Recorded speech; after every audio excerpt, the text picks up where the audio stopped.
So I just came back from a bunch of the breakout sessions, and I think it was excellent conversations that were had. The India plenary session was probably one of the best plenary sessions that I've attended, and as you guys all know, in the social sector development sector, conferences happen every day. So again, thanks to the organizers to putting it through, and I think it's been a very successful Members Day. Now, I want to move on to our closing keynote address. And the closing keynote speaker is a leading venture philanthropist in Greater China. In 2009, he founded Wuhan College in China, a nonprofit private tertiary institute. Then in 2013, he founded the Chen Yidan Foundation. He is a strong advocate for education and has just launched the Yidan Prize for Education and committed 2.5 billion Hong Kong dollars, which is 300 million USD, to it. The Yidan Prize will recognize outstanding individuals or teams in education research, as well as fund innovative education initiatives across the world. So before I invite him up on stage, we have a 2-minute video that we'd like to show you guys. So if I could have your attention to the screen. Many of us believe that we can change our destiny through education. But does the promise of education ever come true? The Eden Prize is looking for an answer. Today, 58 million primary school-aged children are still not in school. This means that around 10% of the world's children do not receive primary education. Even if one is lucky enough to get in school, education does not guarantee you a job. 26% of young people worldwide are unemployed, and currently 300 million job seeker loans are further increasing with a rate of 45 million per year. Over the future, the unemployment rate may increase even further. Research shows that automation will threaten 47% of jobs in the United States, 69% of the jobs in India, and 77% of the jobs in China. In 20 years, about 35% of current jobs in the UK are at high risk of being replaced by robots. Even though this applies to the developed countries, this may cause the current education gap to increase even further. This is only the tip of the iceberg. There are many other pressing issues in education that the world will be facing in the 21st century. The world needs a big idea. But what the world needs more is a bright mind that creates many big ideas. We have one big idea, the Eden Prize. Every year, the Eden Prize recognizes and supports leading changemakers from research and development for their most forward-looking innovations that can create profound impacts on the education system for a better future. The Eden Prize aims to bring together the world's brightest minds for a new, constructive, and inclusive dialogue on solutions. Over the next 50 years, 100 laureates will leverage their big ideas for the continuous support from the Eden Prize. These big ideas, together with the prize, aspire to make the world a better place for many years to come. The Eden Prize, creating a better world through education. So without further ado, please welcome on stage Mr. Chen Yidan, Believe that we can change our destiny through education. the core founder of Tencent Holdings Limited and founder of the Yidan Prize.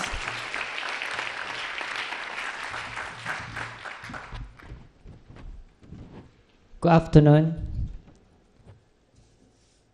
Honored guests, ladies and gentlemen, I'm honored and happy to be here to share with you. I would like to thank the organizer for the invitation to be the keynote speaker of this year's Asian Venture Philanthropy Network Conference. The topic of today is how has social investing impacted Asia. As I learned from organizer, that the attendees of today's conference are mostly funders and philanthropists. I am not in position to lecture everyone about social investing. Instead, I want to share my personal story about what drives my passion for education philanthropy. This is a story about my family, my career, and my lifelong reflections. In my days as a student in China, the university education was the key to opening a door that would alter one's destiny. My grandmother was illiterate, but she believed strongly in education, even though she didn't articulate that in words. She managed to raise a son, my father, who made it to university and then went on to live a fairly pleasant life. She was an inspiration to me. Still, I believe that the power of education goes beyond an individual level. When I stepped down from Tencent, I've been reading a lot of books about the Chinese literature, Confucianism, Buddhism, and Taoism, just to learn more about the life. But what I've learned from these books is that family and institutional education, or education in general, is of extreme importance to society. In Chinese language, education consists of two characters, 教 and 育, 教育, teaching and cultivating. In other words, education means more than knowledge transfer and skill-based training. Cultivating good character is equally important. And yet, some of us are losing faith in education. In my opinion, many problems of our society today are due to a lack of faith. Faith could come from religion, tradition, or whatever source. But all of us get our faith through education. For me, education is linked to the future of humanity. I always believe that education system is probably the most important organization in our society. While we want this system to be fair, efficient, and customized enough to fully realize the potential of our next generation, the reality is this system is often neither equal nor efficient, not to mention customization and individuality. I have some personal experiments in this area. I founded Wuhan College, the first private non-profit university in central China. When I first started supporting Wuhan College as a funder in 2007 and became the only funder in 2009, it's affiliated with Zhongnan University, a public university of economics and law during the period of time. With the efforts of the faculties, the school has a fairly solid foundation. And with the consensus, all parties of the school support the further development, upgrading of Wuhan College. So I decided to transfer Wuhan College into an independent private university. And a good amount of the investment will be deployed in the following consecutive years. In 2015, last year, Wuhan College welcomed its dependents and started the journey of radical reforms. Together with my colleagues, we encourage our students to learn in a creative way through experiential learnings, incubation, or many among others, so that they can explore their potential and become a better person, and then give back to society. At the same time, we notice the transformative power of technology in education and the society at large.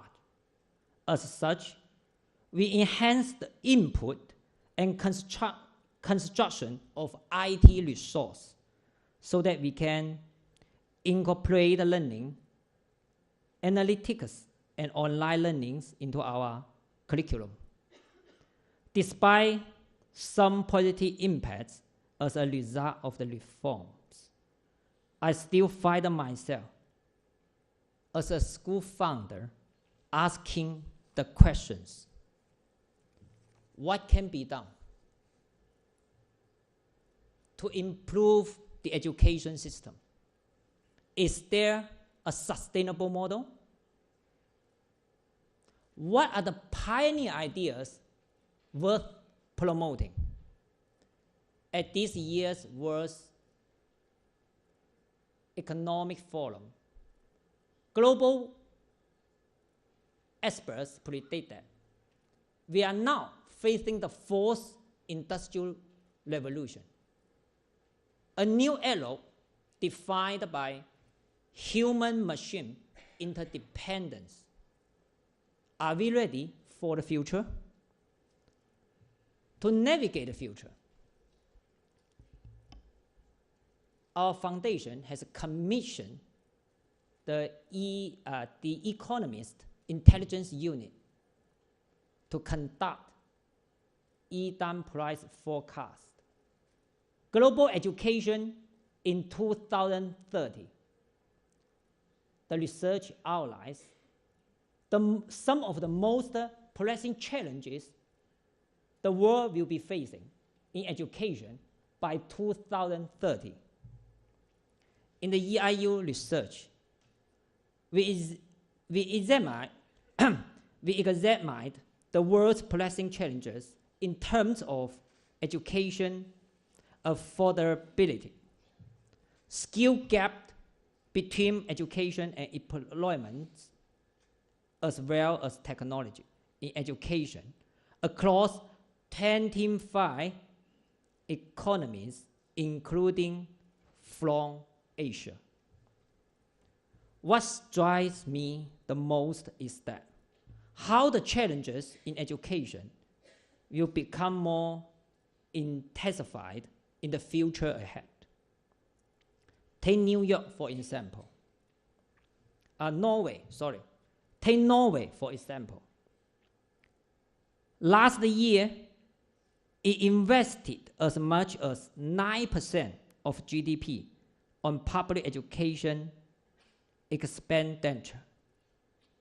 But the percentage is bad to decrease to 6.4% in 2030, according to the EIU. One possible reason is that the government needs to prioritize other social problems, such as aging population over education.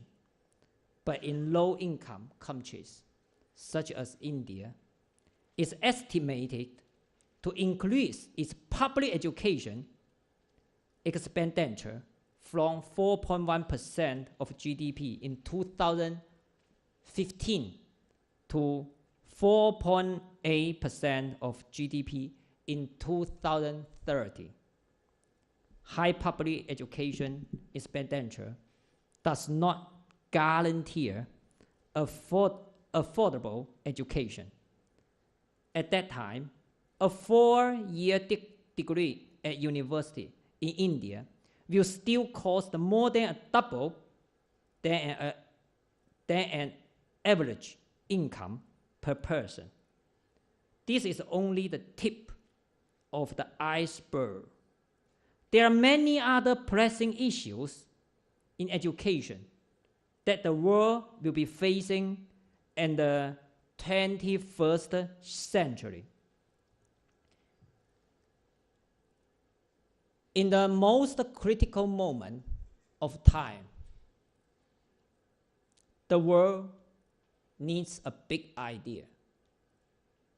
But our team finds more important is to identify a blind mind that creates many big ideas. That's why we come up with this idea, the Eden Prize, with a mission to create a better world through education. We want to recognize and support individuals for their most forward-looking innovations that creates sustainable impacts of the education system of today and tomorrow.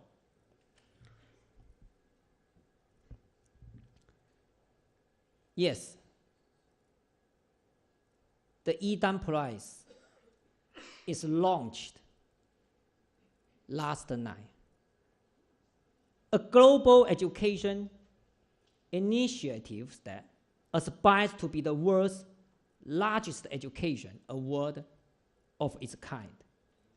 You probably find yourself asking the question, why a prize? Philanthropists and other funding organizations normally want to maximize the objective social impacts that can be created from their social investment. And then the philanthropy world has seen many measurement tools to benchmark across different social projects. Still, what a single project can achieve remains very limited, but the potential impacts of a single idea are beyond the limits. As they say,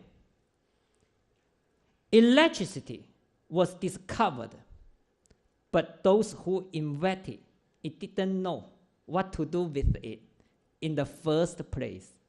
But now, electricity is just as important as air and water. This applies to the world of education. If the world of education needs a big idea, we need to identify the blind minds just now mentioned that can create many big ideas.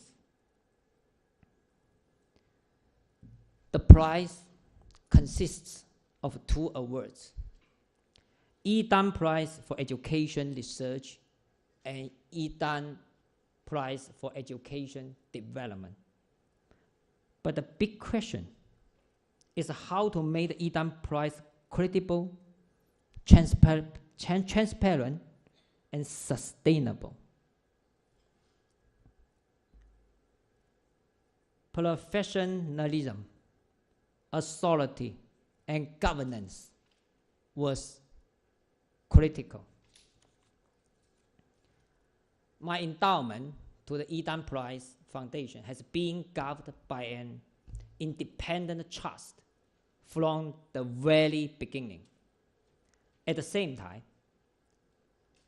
the Eden Prize laureates should demonstrate achievements that are substantial, scalable, and easy for others to follow. That's why half of the award will be given as a project fund. Being forward-looking and future-oriented is what makes the EDAN prize special. And yet, the EDAN prize is not just about having a prize. Through a series of initiatives, research, event, and digital channels, we want to establish a platform that allows global community to engage in conversation around education and play a role in education philanthropy. One bad time, 3 years ago, I wrote down a wish in my diary: establish a prize that goes beyond religion, race, and nationality. Encourage reflections on the universe and contribution to humanity. Now, under the all-party support, my dream has come true. Looking back on where I come from, I count my blessings every day. Sometimes I come across with people who ask me about my take on the meaning of wealth, and this is what I would say: money is a very useful tool. I feel extremely lucky to have caught the fast train of the internet and have made some money that can more than satisfy my basic needs. I feel as if the resources don't really belong to me. They just happen to fall in my hand for a while, and I ought to put them to good use. If I have a chance to talk to the EDAN Prize laureates privately in the future, I would say thank you. Thank you for your contribution to improving people's life. And I wish the person to keep up with the great work that creates a better world through education.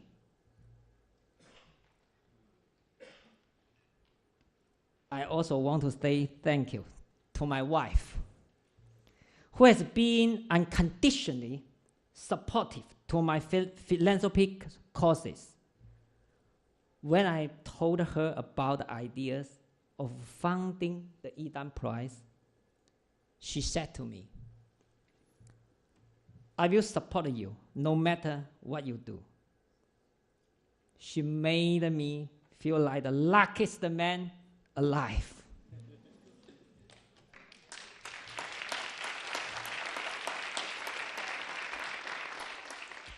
Last but not least, I want to thank you for listening to my journey. I wish you all the best with your charitable causes. Thank you.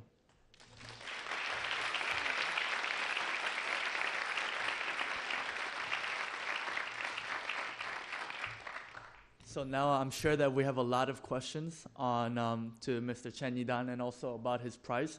And I'm sure the world is looking forward to see what kind of innovations and solutions will come forth from such prize.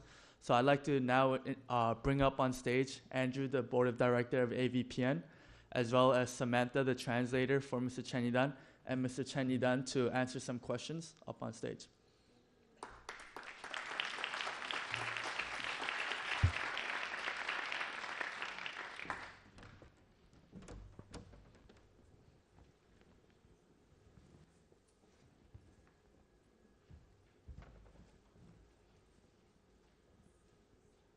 Well, what a way to close our first day, our Members' Day at the AVPN conference. That was a fantastic insight. And when You know, philanthropists come together at conferences like this. They talk a lot about models. They talk a lot about due diligence. They talk a lot about impact measurement. And you know, what you brought us back to was the most important thing. Philanthropy starts with your heart. You actually finished with your heart as well, which was a nice touch. I think really important close there as well. But starting with your heart, that's what drives you. That's what drives the people around you, your partners, and those you need on the journey. So it's a real privilege to have you here, to hear the story. And I'm going to throw this open for questions. We hadn't gained approval for these questions in advance, but we're delighted in the course of today that you agreed to take some questions. So please get your questions ready. But I'm holding the mic, so I'm having the first question, okay? This prize will be awarded to very special people who come through a very rigorous process of due diligence. They will have great ideas, but they will have to be great leaders. They will have to be able to lead others and bring other people around their idea. Can I ask you, what makes a great leader? What will you look for in the prize winners in leadership skills?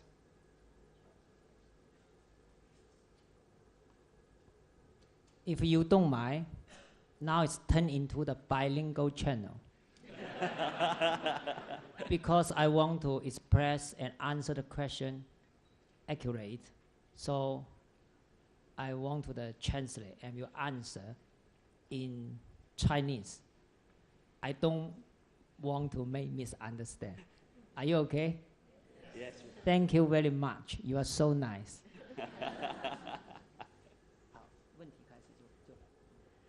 讲到的是刚刚，如果是作为一个领袖的话，要让你周围的团队的所有人能够变得更加有创造力，能够实现你的想法的话，你需要具备一定的领导才能。那如果在一单奖这样一个奖项的时候，你们在提名候选人，最后选拔获奖者的时候，在领导力和领导才能这个角度是怎么考虑的？谢谢。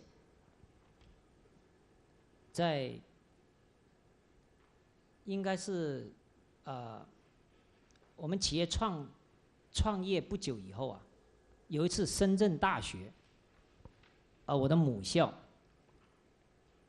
是邀请我写一个什么叫领导力的分享，我就认真的思考，因为领导力和领导才能啊，我们先理解它这个概念的意思。我自己的理解，当时我就认为领导力啊。影响力就是领导力，因为领导力啊，不仅仅来自于权力，来自于架构对他职位的一个赋予，更重要的是他在这个职位上，或者他在软性的过程中，他体现的他的理念的推广性和影响力，这种是深入人心的，就是真正的领导力。领导的才能，自然是他驾驭资源和带领人才队伍和架构建设的我们平时所理解的综合的能力。所以我先把这个理解先分享一下。Okay, when we talk about leadership, usually we have two kinds of translations in Chinese literally. One is the capability of being a leader, and the other thing is your capacity of leading a team. So according to my understanding, I was invited several years ago during my early stage of start up my own business. I was invited by Shenzhen University. By the way, that's the university I received my university education. And I received that invitation to share with my younger peer students, fellow students, what leadership means for me. So I analyzed through the two dimensions. So leadership, it could be meaning a power that your position or your title gives you. And in your position, you should excel your soft power to promote the ideas, to attract people together and expand your impact. And that kind of power should go deep into people's heart. And second dimension, we talk about the capacity of being a leader. That means you use your position and you navigate the whole team, and you level up, scale up your comprehensive capability. 在教育这个领域，尤其我们今天谈到昨天刚刚 launch 的这个1单 Prize 去推动整个教育的无论是教育的研究还是教育的发展方面，在架构上我们自然是有这个独立的评审委员会，他们去判断，也有该来他们去独立的判断。然而我想里面的获奖者，他们取得的成就，无论是教育研究的成就，还是通过实践产生的效果，本身在达到这一点的同时，它本身已经是有影响力和领导能力去做到这一点的。但是他这个个人跟他这个成果又是息息相关的，这个联系的带动就让我们想到，其实教育体系就是一个联动的社会的过程中。所以刚才我非常的赞同领导力和领导才能在这个时候都要融合在一起来体现。有时候成果很重要，有时候前进的过程也很重要，但无论怎么样，它都对教育迈进一步做出贡献，这才是最重要的。So yesterday we launched our EDAM Prize in the area of education development and promotion. We want to promote those who have achieved in the field of education in terms of education research and education development. We have our own structure and infrastructure. We have organized or established an independent judging committee, and we will leave them as a third-party independent organization to judge and to select those winners and nominators. So the nominees. So winners, those winners with the great achievements, no matter if they are in the area of education research or with a practical effect or power for development, we consider them as those leaders with great impact and influence in their own sector or industry and area. But this is only individual. Sometimes we do say individual success means that you have successful achievements or results. These are interrelated and linked. Therefore, this leads to the conclusion, education is all linked. It links a lot of stakeholders. And I cannot agree more that as a leader, you have to have an integrated, comprehensive power with your leadership as well as your leading talent and capacity. Sometimes during a course of fighting and struggling of diligence, the achievement and results are important, but sometimes the process of how you progress is even more important. But ultimately, I would say the most important thing is you do contribute in the field of education. I want to add one word. 我们往往有这样的一个经验，这个资源是你直接控制的，你觉得很好处理，因为这个资源是直接控制的，领导力去驾驭它，无论是人力资源还是财力资源，不是自己控制的，或者是间接连接的。有时候会觉得，哎呀，好像很难控制，哎，是不是靠影响力啊？但这个不是割裂的，尤其是做公益，因为公益呢，是大家都想去做的。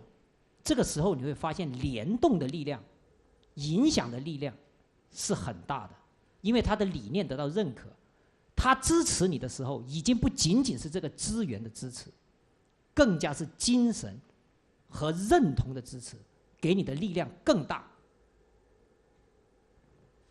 I would like to add a comment to what I've already said. according to my practical experience, I would say sometimes when we have a direct control over some resources, you are the obtainer of the resource, then it seems very easy for you to use or magnify your leadership and have an absolute control of something, no matter if it's a human resource or financial resources. But sometimes when it comes to indirect resource, that you do not have a direct control over it, then you feel a little bit difficult to navigate. So how do? You use the approach of your impact, your influence, your reputation. You cannot separate that, especially when we come to talk about philanthropy. You know, everybody want to contribute, and everybody plays a role. And if you get the influential impact from those participants, you will become a lot more powerful, because the support does not only necessarily mean that they support you in terms of giving you and sharing with you the resources, but as well as spiritual, moral support and the recognition and acknowledgements they gave you. Thank you. Can I open up and encourage audience for some questions, please? Thank you. Please, the mics I think are on. I can probably take about 3 questions, so 6. I better stand here. Hi, my name is David Chung from BNP Paribas. I'm curious to ask, at a very young age, I guess you have decided to become a full-time philanthropist. If you look at, I guess, other philanthropists in the world, especially in the US, they usually make a lot of money. They leave their company because the company is at a stage that is quite saturated, and sort of money makes itself. If you look at Microsoft, maybe Warren Buffett a little bit, you have decided to leave Tencent in 2013, and we all would agree that Tencent is sort of moving to a diversified stage where the growth potential is exponential. So my question is, what was your state of mind? Because one would think you can do it, I guess, part-time. It wasn't the right time to leave because the potential is still much more in the future. So I just want to get your input on that. Thank you. 我是来自于法国法巴银行的这个代表。那我非常好奇的就是，陈先生 Charles， 您在非常年轻的时候呢，就当机立断做了决定，要做一个全职的公益慈善家。那么其实我们纵观一下全球其他市场或者国家的话，尤其是在美国，很多的这个慈善家呀，他可能通过自己的创业公司成功了以后，赚了不少的钱，有了财富，但是通常是会选择在公司比较成熟的一个状态下面、框架下面来选择做慈善，比如说微软的比尔盖茨，还有沃伦巴菲特等等。但是您呢，选择在2013年的时候就果断地离开了腾讯。那腾讯其实在这个阶段的时候啊，是属于一个多元化、正在快速的与全球接轨发展的一个阶段。那我非常好奇的想了解一下您当时的这个心境、心态、整个状态是怎样的？为什么没有选择比如说来做兼职的慈善家呢？因为那个阶段腾讯的发展潜力和空间还很大。谢谢。在2013年3月份发布了全年财报的时候，同时也就宣布我退下来了。这个呢，我已经筹划了2年了。我2011年就希望退下来。互联网是个高速发展的行业，这个发展的行业的过程中，需要一批批的年轻人和核心团队去走下去。我们以往呢，无论是自己跟着时代走也好，还是为了这个架构配合双打也好，可以说仅仅能满足互联网的高速发展。但未来怎么办？基业长青怎么办？团队的建设和垒实是更重要的。这个情节就有一些像父母对孩子一样，腾讯就是宝贝的儿子，这个儿子怎么走好是更关键。所以2011年之后，我也跟其他 founder 商量以后，剩下的2年，我已经不关注企业的发展，但我很累，我要关注怎么去建这个架构，怎么人员去培养，怎么从某些地方可以接班。目标就是让更有精力、更有合适的团队能够接着往前走。但能不能走呢？我不知道。这要 depends on 什么呢？2013年，其实2011年已经进入互联网无线互联网时代了，但是这个时候不放心。这个变动的过程中，直到微信的确立、平台的建设，一切出于可以预见未来2到3年，确保甚至4到5年都比较平稳发展，但是会很高速发展的了。但是起码你可以预见到这个时候最好的时候，恰恰是给了机会可以交出去。所以2013年交出去，我是很欣喜的，因为如愿以偿了。交出去之后，其实半年呢，我跟以前的工作一样，但没拿工资了。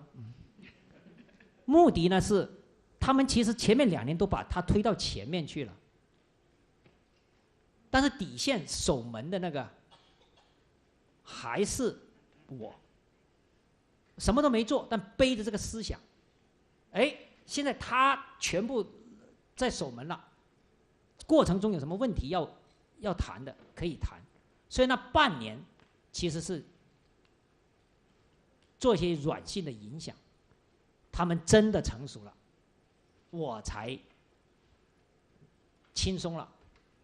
其实轻松了以后呢，才投入更多的精力放在公益和教育上。原来呢，我们其实在这个过程中呢，也是很关注这个腾讯公益的平台啊，创立之后啊，也是关注这个公益的平台的一个发展。但是去到这个时候呢，也可以做更多的公益跟教育的事情，所以就可以花更多的精力，也运用一些企业以前创业和管理的经验，来做一下公益和我喜爱的教育，因为教育实在太重要了。Actually, ever since 2013, March, after we disclosed our yearly financial report, I decided, at the same time we announced the news that I decided to step down from Tencent, the senior management. So, but that was not new to me. It took me already 2 years, ever since 2011. It took me about 2 years to decide, to make the process finish, to step down. I wished to make this, I started to have this decision in 2011 because, you know, in our industry, internet industry, it is an industry with rapid growth and development. And the speed and the stress demands us to have a new pool and batch of talents who are young, who form the relay force of the core members. So we follow the step and the call of the times. I started to integrate the structure in the higher leadership, not only to meet the development of Tencent, but also, more importantly, to prepare a younger team to follow up. This is like a complex as parents to children. Tencent, I'm one of the major funders, so Tencent is like a dearly son to me. We are like parents, and we want the best for our son. In 2011, so I started a discussion, this topic, with the other partners, the funders. I said, how about I use 2 years, you know, to do as a transitional period of time. What I do is my daily work is not more about the development of the enterprise, but I form and structure a new team of relay people with better energy, better expertise to follow us. And I don't know how the result will come, but it depends on. But anyways, in 2011, the wireless internet started, and we see that WeChat has taken a very first successful step, and the platform has kind of finished the construction. I could surely predict that in the next 2 to 3 or 4 to 5 years, our company will stably develop at a very good high speed. And that is all predictable to me. So I think this is the best time for me to hand over. So in 2013, I feel very happy that it feels like my dream has come true. So after 2013, I spent the half year working like how I was without any pay, of course.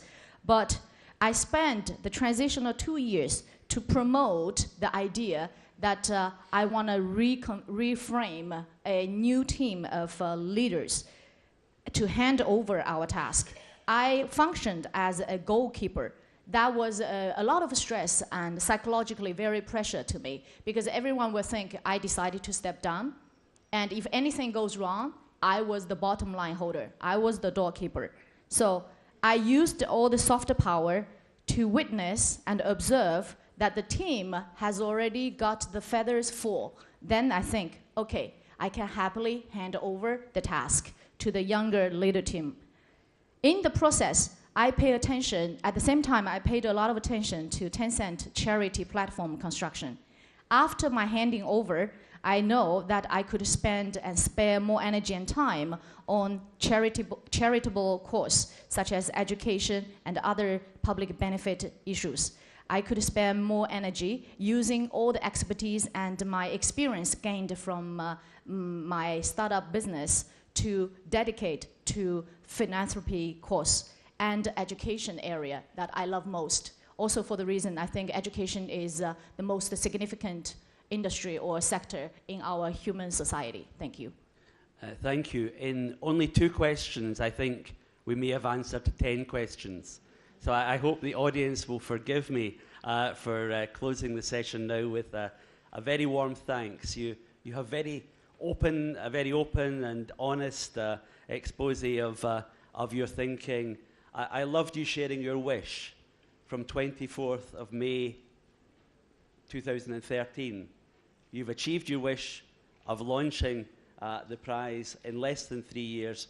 On behalf of the AVPN members, I congratulate you on that and wish you many successful, innovative prize winners in the years to come. But thank you for sharing.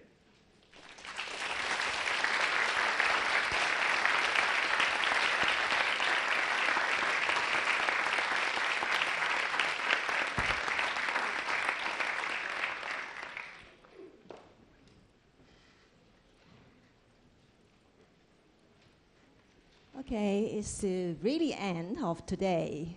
It's okay? Still have energy to have dinner, but only with the orange sticker. Okay. So I guess we just want to wrap up the Members' Day of the AVPN conference.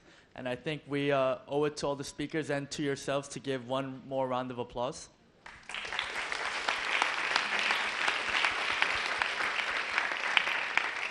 So I actually have a question for Doris. What was your favorite part of the day? The last part, because I see the hope as a Chinese. Thank you very much. I agree with that as well. I think today we had everything from really expert people talking about the topics that they live in to a very motivational speech and how the thought of Mr. Chen Yidan works, which I think is a very good way to end the first day. And I guess now we want to leave it up with some of the household chores that we have to do and talk about tomorrow. So although today was very good, I think tomorrow we'll top it. Tomorrow we'll have more than the people you see here today because we'll open it up to the other delegates who will be attending. And I was told that we have more than 600 delegates attending tomorrow. So I think you won't have the same elbow grease that you have today because you'll be very tightly packed in here. But tomorrow, unlike today, we'll go into sector-specific breakout sessions. While today we looked at countries in a very broad spectrum to understand where they are in terms of updating about the venture philanthropy and impact investment ecosystem.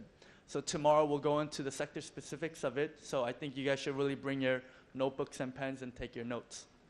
And also tomorrow we will have the investment showcases. This year we have the record, high number of showcases is 30, totally 30. They will be in 5 different themes: education and environment, social tech, livelihood, social inclusion, community development, and healthcare. So each one of you will have the chance to vote for them, to give them support. And in the program book in page 20, there's a QR code that you can just vote online, very easy. And at the end, we will have the People's Choice Award on the second day of our conference. No money, but Mr. Chen can consider vote. And immediately you can have your check, if you can. But this is a very good spiritual award for them. And also, this is the last part, and we are going to have the dinner. So Kevin, can you spend us some time to talk about the logistics? Yeah, so we have a dinner for the Members Day, but you had to have signed up. So just look down in your lanyards, and if you have an orange sticker, then you can get on the bus. If not, there'll be no seat for you guys, unfortunately. So the buses will be picked up at Block Y, I believe. So please Block make your Y. way. Yeah. Y. Please make your way over there, and I'll see you guys at dinner.